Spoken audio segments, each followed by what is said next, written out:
निवडणुकीसाठी? पहिल्यांदा सर्वांना गुढीपाडव्याच्या खूप खूप शुभेच्छा आणि रमजानच्या पवित्र महिन्याच्या खूप खूप शुभेच्छा। येती 2024ची लोकसभा निवडणूक लढवतो हे मी 28 जानेवारी 2024ला शहापूरच्या 1.5 लाख लोकांच्या आमच्या जनसमुदायासमोर जाहीर केलं होतं का जो मोठा राजकीय पक्ष तिकीट देईल, जे जिजाऊचं सामाजिक काम गेले 15 वर्षाचं पाहून का एक भरीव काम करणारी एक संस्था आहे की जी कुठल्याही प्रकारची देणगी वर्गणी न घेता हा समाज माझा आहे आणि समाजाच्या आरोग्यासाठी, शिक्षणासाठी, महिला सक्षमीकरणासाठी, बेरोजगारांसाठी आणि शेतकऱ्यांसाठी गेली 15 वर्ष अविरतपणे काम करते।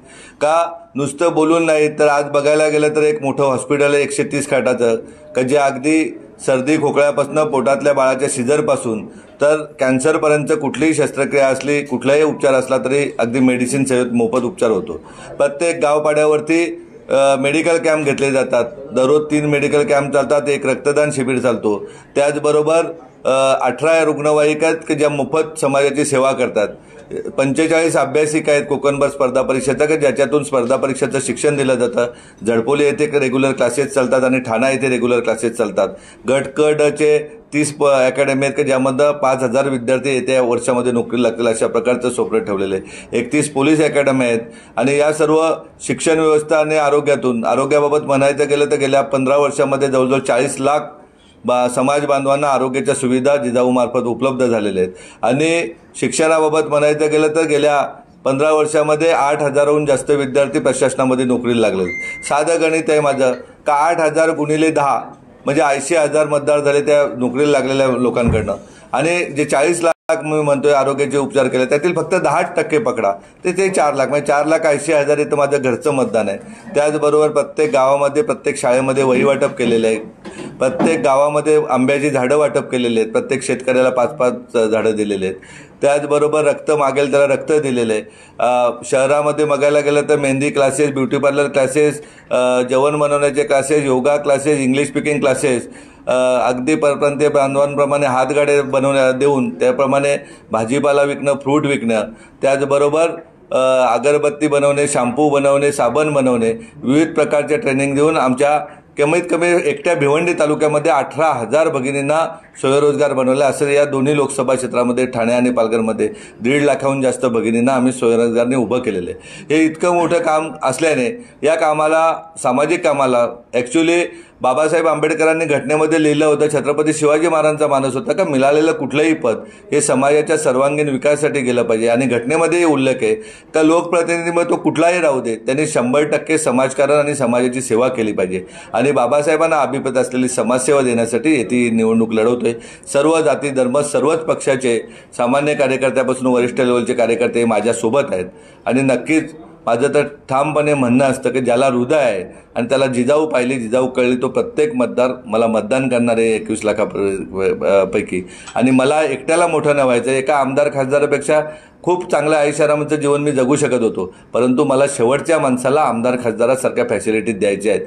त्यासाठी येथे निवडणूक लढवतोय आणि आपल्याला त्या दिवशी सांगितलं होतं 28 जानेवारीला, आजही सांगतो का मी अपक्ष जरी उभा राहिलो तरी किमान 2.5 लाख मतांनी आपली भिवंडी लोकसभेची सीट निवडून आहे अशा प्रकारचे आपल्याला आश्वासन देतो आणि थांबतो। जय महाराष्ट्र। तुमचं जे नाव आहे ते काँग्रेसकडनं घेतलं जात होतं, नेमकं असं काय झालं की अचानक राष्ट्रवादीला ही सीट देण्यात आली आणि आजही काँग्रेस पक्ष त्याला विरोध करतोय, मात्र तेव्हाही ते तुमच्या नावाला पसंती देत नाहीये, दुसऱ्या कार्यकर्त्यांना पसंती देतात, काय सांगा?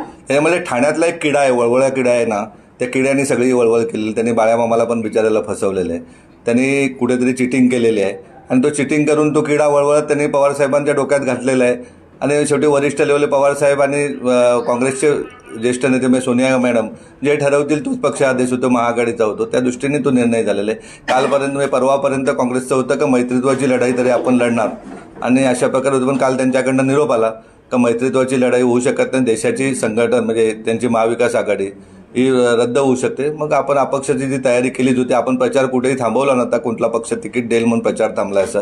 रोजच्या किमान 200 बैठका होतात आणि मी तर तेव्हाही जाहीर केलं होतं का ठाणे आणि आपले भिवंडी आणि पालघर लोकसभा क्षेत्रामध्ये सर्वात मोठा पक्ष जिजाऊ विकास पार्टी, त्यामुळे आम्हाला कुठलीही अडचण येणार नाही। सर तुम्ही वंचितकडनं लढणार आहे असं देखील चर्चा आहे? अशी कुठलीही चर्चा मी केलेली नाही। सर इलेक्शनसाठी ऑफर दिली तर तुम्ही लढणार का? त्याबाबत अद्याप काही निर्णय नाही आहे। आम्ही जिजाऊ विकास पार्टीकडनंच लढणार पक्ष जर आहे नक्की. हां, जिजाऊ विकास पार्टीकडनं पक्ष रजिस्टर आहे आपला. इलेक्शनसाठी तुमचा काय अजेंडा आहे? आहेत ना, 100% समाजाची सेवा करणे. ज्या लोकल आहेत, ज्या 10 वर्षात एकही लोकल वाढलेलं नाही, जे 2 लाखाचा बदलापूर होता आज 7 ते 8 लाख लोकसंख्या झालेली आहे. या बदलापूरकरांना कोंबून जायला लागतं, त्यांच्यासाठी लोकल वाढवल्या जातील, कसारा लोकल वाढवल्या जातील. त्याचबरोबर पिण्याच्या पाण्याची गैरव्यवस्था शहरी आणि ग्रामीण भागात सारखीच आहे, ती गैरव्यवस्था सोडता येईल. आमची कुठलीही भगिनी उपचाराशिवाय दगावली तर त्याचा पूर्ण जबाबदार मी असेन, अशा प्रकारची व्यवस्था करू. कुठलाही विद्यार्थी शिक्षणापासून वंचित आहे त्याची जबाबदारी एक खासदार म्हणून माझी असेल, एवढं आपल्याला मी सांगतोय. त्या दृष्टीने 100 आरोग्य क्लिनिक करण्याचा सुरू माझा प्रयत्न आहे. कमी जिजाऊमार्फत 100 आरोग्य क्लिनिक करेन आणि ते चालू राहतील. आज आपण बघायला गेलं तर आमचे 3 आरोग्य क्लिनिक ऑलरेडी चालू आहेत भिवंडी लोकसभा क्षेत्रात, भिवंडी आणि कल्याणमध्ये. त्याचप्रमाणे ज्या CBSE शाळा आहेत त्या 49 बांधायच्या होत्या, परंतु इथला खासदार म्हणून माझी जबाबदारी असेल का 25 शाळा या भिवंडी लोकसभा क्षेत्रामध्ये कार्यान्वित करण्यात येईल.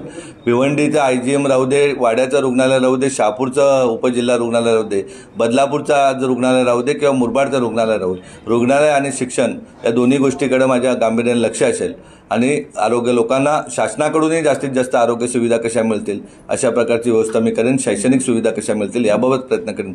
रोजगाराबाबत म्हणायचं गेलं तर जी भिवंडी 90-91ला होती तशा प्रकारची टोरंटोला हटवून चांगल्या प्रकारे परत भिवंडी आम्ही न्यायिक लढाई लढतोय चन्ने साहेबांच्या बरोबर, का न्यायालयीन लढाई लढून हे टोरंटोला इथून हाकललं जाईल अशी व्यवस्था आम्ही नक्कीच करू. आणि इथे परत लूम्स चालतील, परत समृद्धी या भिवंडीमध्ये दिसेल अशा प्रकारची व्यवस्था करू. ठाणे, आपले कल्याण किंवा भिवंडी, बदलापूर प्रत्येक झोपडपट्टीमध्ये गरिबांच्या मुलांना प्रायव्हेट कोचिंग क्लासेसची व्यवस्था करण्यात येईल. बेबी नंबर 2.5 लाख सांगितलेले आहेत आणि तुमच्याकडे 2.5 लाख नंबर्स आहेत, वोटर्स आहेत असं म्हटलं तुम्ही आता. 2.5 लाख वोटर ना, 2.5 लाख वोटिंगने आम्ही निवडून येणार मिनिमम. हा, मिनिमम. आमच्याकडे 4 ICचा तर तुम्हाला हिशोबच दिला ना. कॅडर तुमचा जो आहे तो कसा वर्किंग करणार आहात तुम्ही? आमचा कॅडर हा कसा आहे तुम्हाला तर कल्पना आहेत की जे आज कुठल्या राजकीय पक्षामध्ये 1.5 लाख लोक जमा करू शकतो. आमचा कॅडर खूप मजबूत आहे, सर्व जाती धर्मांयुक्त आहेत. आमच्या भगिनीही खूप मोठ्या प्रमाणात काम करतात. आज बघायला गेलं तर स्वातंत्र्याच्या इतिहासानंतर 76 वर्षानंतर मुसलमान ताई दिदी पहिल्यांदा बाहेर आलेले प्रचारासाठी.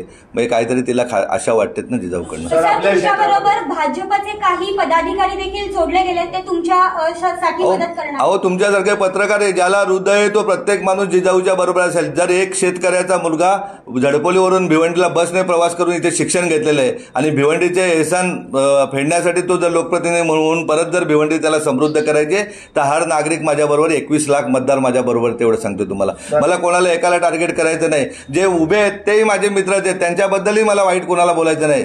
नाही खासदार साहेबांना बोलायचं, नाही बाळामामाला बोलायचं, तेही आमचे मित्रच आहेत. का उद्या निवडणुकीनंतर आम्ही एकत्रच येणार, म्हणजे नाती गोती संबंध राहतच राहतील.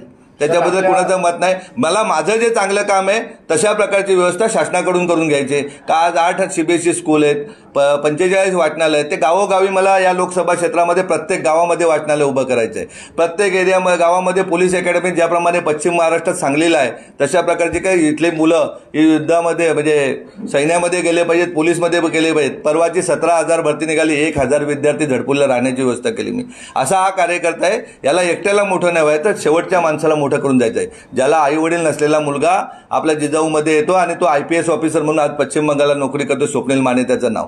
ज्या तुमच्यासारख्या ताई जिच्या पोटामध्ये 2.5 महिन्याचं बाळ होतं, 19 वर्षाची असताना तिचा नवरा जातो, त्या ताई लोकांची धुंडीभांडी करणारी ताई, तिला उचलून जिजाऊच्या ताब्यात येते, तिला अभ्यास करण्याचा पगार दिला जातो आणि मुंबई महानगरपालिकेमध्ये ती अधिकारी पदावर नोकरी करते. हे काम जिजाऊचे. ठाण्याच्या कचऱ्याच्या ढिगावरती काम करणारी दीपाली नावाची मुलगी जिची आईचा मर्डर झाला होता, वडील जेलला आहेत, त्या मुलीला उचलून जिजाऊ बरोबर घेते आणि आज ती मुलगी हॉटेल मॅनेजमेंटचं शिक्षण देऊन एका 5 स्टार हॉटेलमध्ये नोकरी करते. अगदी अनेक असंख्य आमच्या आदिवासी भगिनी आहेत का त्या आई वडील लग्न करतात म्हणून पळून झडपोलीला येतात आणि जाताना 4-6 महिन्यात खाकी वर्दी घेऊन जातात. भाजीवाले ताईची मुलगी पोलीसमध्ये लागलेले आपल्या पहारे गावची. त्याचबरोबर बघायला मटण तोडणाऱ्या आमच्या खाटीक बांधवाची मुलगी आज IITला शिक्षण घेते. ऊसतोड मजुराचा पोरगा आज ACP झाला परवाच्या MPSC रिझल्टमध्ये. ज्याला वडील नाही असे हजारो मुलं फॉरेस्टमध्ये RFOमध्ये पहिला आला, नगरविकासला पहिला आला. अशा प्रकारचे हजारो विद्यार्थी आपल्याकडून घडलेले आहेत. त्यामुळे मला कोणाची भीती नाही, कोणी माझा शत्रू नाही. कुठलाच राजकीय पक्ष वाईट नसतो, कुठलाही नेता वाईट नसतो, त्याचे कार्यकर्ते त्याला वाईट बोलायला लागतात आणि मग त्याच्यामुळे तो रंग बदलत जातो. त्याच्याशी मला कोणाशी काही देणं घेणं नाही आहे. आपल्याला माझ्या समाजासाठी काम करायचं. विदाऊट एसीने विदाऊट पंख्याने मी आज इथे बसलोय, तसं आयुष्यभर मला बसता आलं पाहिजे. सर, आपल्या विभागामध्ये आदिवासी पट्टा जास्ती आहे, त्याच्याबद्दल तुम्ही काय?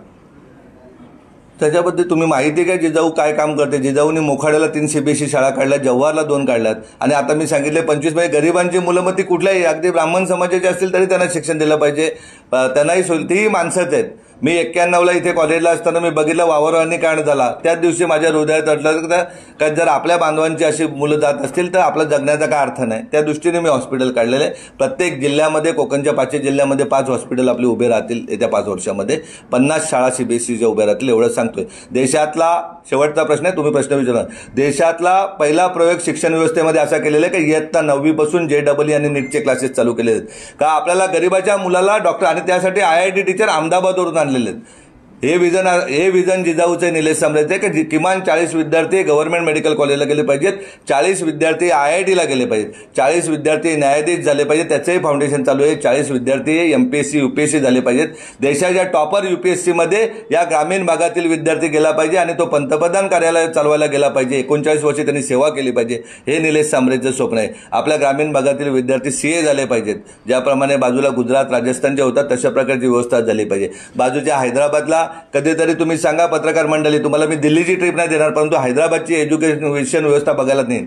का अगदी 70 हजार विद्यार्थी तिथे MS साठी अमेरिकेला जातात. आपल्याकडे काय शिक्षण व्यवस्था? आपल्याकडे अख्ख्या कल्याण